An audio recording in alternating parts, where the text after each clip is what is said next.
town of Asturias stands one of Cebu's oldest symbols of devotion, the Santa Lucia Parish Church, a sacred landmark that has shaped the faith and identity of a community for generations.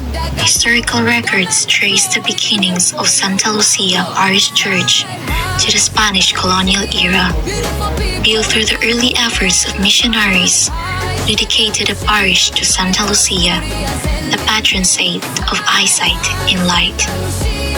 For centuries, the church has stood as a spiritual refuge for Asturianos, witnessing baptisms, weddings, fiestas, and countless stories of devotion that help shape the town's history.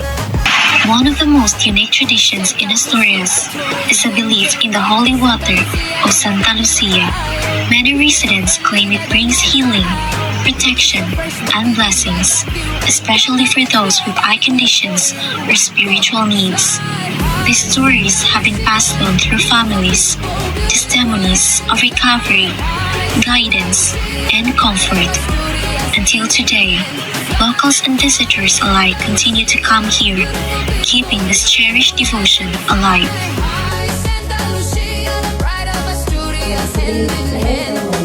I have here questions. First is, can you share the significance of the holy water tradition? So, kaning gitawag nilang holy water, ang tawag ani nga rin kay kanang miraculous water, ang tawag nila nga rin.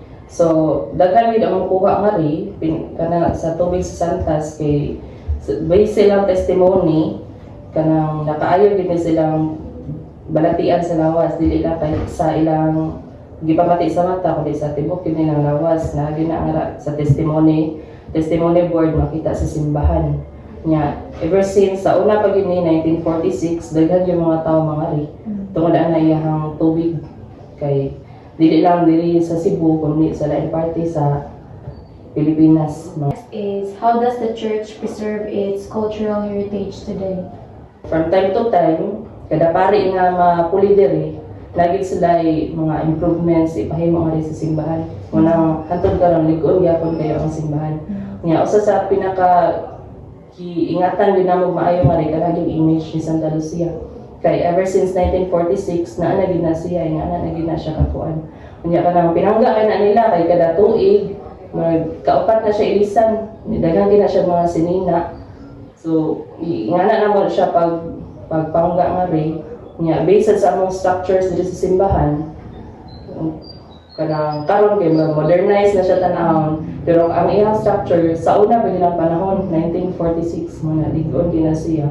Kada pari nga mapuli diri ila na sila alterations, mga improvements, na sila ipampuno, ipampuan para lang manindot ang simbahan o ma-preserve ang kanindot sa simbahan. Ito ba ka nga ang katong holy water na asay special meaning or power? Oh.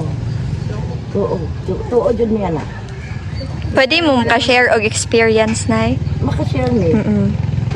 Kay mga siguro mga 3 ka buwan doon na may nga dili pa kita. Giagak siya sa iyang anak o asawa.